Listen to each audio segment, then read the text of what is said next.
अंतरिम बजट पेश करते हुए जहां फाइनेंस मिनिस्टर ने सरकार के 10 सालों की उपलब्धियां गिनवाई, वहीं उन्होंने अलग अलग सेक्टर्स के लिए भी कई अनाउंसमेंट्स की, जिनमें से एक एविएशन सेक्टर भी था। एविएशन सेक्टर के ऊपर स्पेसिफिकली उन्होंने क्या कुछ बोला, चलिए जानते हैं। Aviation sector. The aviation sector has been galvanized in the past 10 years.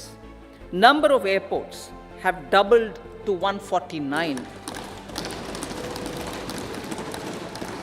Rollout of air connectivity to Tier 2 and Tier 3 cities under UDAN scheme has been widespread.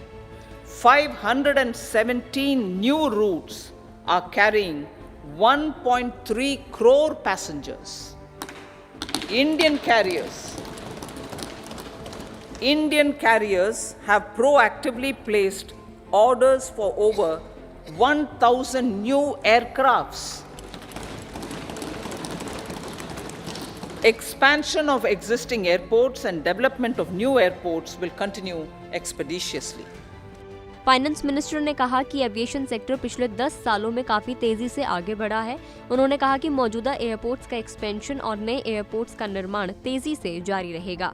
हवाई अड्डों की संख्या दोगुनी होकर 149 हो गई है, ऐसा उन्होंने बताया। भारत दुनिया में सबसे तेजी से बढ़ते नागर विमानन बाजारों में से एक है और डोमेस्टिक हवाई यात्री यातायात लगातार भी बढ़ रहा है। उन्होंने कहा कि मौजूदा हवाई अड्डों का विस्तार और नए हवाई अड्डों का विकास तेजी से जारी रहेगा। वित्त मंत्री ने अपने बजट भाषण में कहा कि उड़ान योजना के तहत टियर 2 और टियर 3 शहरों के लिए हवाई संपर्क का व्यापक विस्तार हुआ है। देश में 517 नए हवाई मार्गों पर कम से कम 1.3 करोड़ यात्रियों का आवागमन हो रहा है। फाइनेंस मिनिस्टर ने कहा कि भारतीय विमानन कंपनियों ने एक्टिवली 1000 से ज्यादा नए विमानों के लिए ऑर्डर दिए हैं।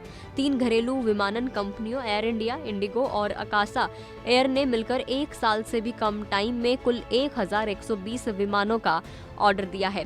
पिछले महीने अकासा एयर ने 150 बोइंग 737 मैक्स विमानों के ऑर्डर की अनाउंसमेंट की थी।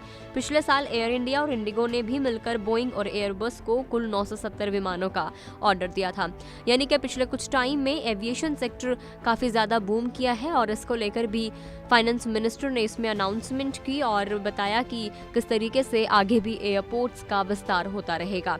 बजट में ये एविएशन सेक्टर था। बाकी अगर आप और भी सेक्टर्स के लिए अनाउंसमेंट जानना चाहते हैं कि क्या कुछ हुआ है आज इंटरिम बजट में, तो आप गुड रिटर्न्स के यूट्यूब चैनल पर जाकर सेक्टर वाइज सारे वीडियोस को देख सकते हैं। आप इस बजट से सेटिस्फाइड हैं या नहीं, आप हमें कमेंट करके जरूर बताएं।